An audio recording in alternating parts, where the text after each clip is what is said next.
अस्सलाम वालेकुम। फ़ेसबुक पे वीडियो लगाई थी, तो भाई ने जो है ना वो कमेंट किया है, आपके साथ भी शेयर करता हूँ। सुल्तान मुअज़्ज़म जुवैद नाम है इनका। तो इन्होंने कमेंट किया है कि यार मिसगाइड क्यों करते हो? जो हरामखोर एचआरडी में बैठे हुए हैं, वो अपना काम कर ही नहीं रहे, जिसकी वजह से इजरा नहीं होते। इस पे मैं पहले भी बता चुका हुआ हूँ, क्योंकि आप सिस्टम में नए आए हैं, तो इसलिए आपको नहीं पता कि ये सिस्टम है क्या। अब पहली बात तो ये है कि भाईजान, आपको ये किसी ने मिसगाइड किया है या आपको इस चीज़ का इल्म नहीं है कि एचआरडी में किस पे ब्लेम कर रहे हैं। कोई पाकिस्तानी बैठा हुआ है उधर, या जो कोरियन बैठे हुए हैं उनको ब्लेम कर रहे हैं। ब्लेम कर किसको रहे हैं, ये भी तो समझ आनी चाहिए ना।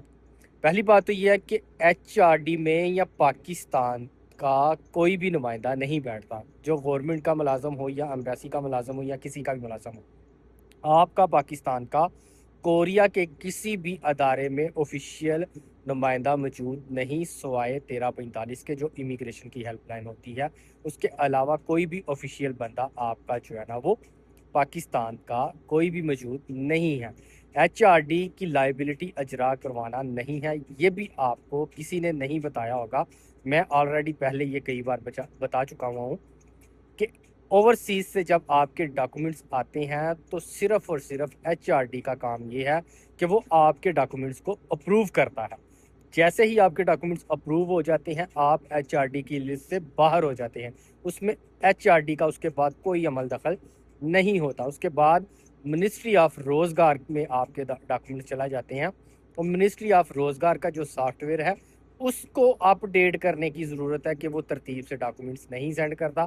वहाँ पे बिल्कुल कमी है, लेकिन वो मेरे कहने पे या आपके कहने पे या दूसरे तीसरे के कहने पे तो वो सारी चीज़ें नहीं होंगी। 17 ममालिक मिल के कहेंगे तो फिर ही जो है ना वो चेंजिंग हो सकती है। तो मेरे प्यारे भाई, हरामखोर कोई भी नहीं बैठा हुआ। आप लोगों की आवाज़ सुनने वाला कोई नहीं बैठा हुआ। आप किसी को दर्द सुना सकें वो नहीं बैठा हुआ। तो सिस्टम जो है ना इसको जाने, और इसका हकीकी तौर पे मतलब क्या है वो जाने। तो भाईजान, आपका कोई ऑफिशियल बंदा पाकिस्तानी कोरिया में मौजूद नहीं है, जिसको आप वहाँ पे बैठ के अपनी आवाज़ सुना सकें सिवाय एम्बेसी के। तो इसलिए मेरे प्यारे भाई, ये आपको जो है ना सीखने की ज़रूरत है कि सिस्टम चलता किस तरह है ना। एचआरडी की लाइबिलिटी क्या है? एचआरडी की लाइबिलिटी आपके डॉक्यूमेंट्स को अप्रूव करना, और उसके बाद एचआरडी की लाइबिलिटी ये है कि जब यहाँ पे मालिक आपके अजरा हो जाता है, डॉक्यूमेंट्स पे साइन कर लेता है, तो आपका कॉन्ट्रैक्ट ओईसी को फॉरवर्ड करना और आपकी फ़्लाइट का शेड्यूल वगैरह सेट करवाना, ये उसका जो है ना वो काम होता है। इसके अलावा अजरा के लेन-देन से उसका कोई काम नहीं है। तो हमें याद रखें। जज़ाकल्लाह। अल्लाह हाफ़िज़।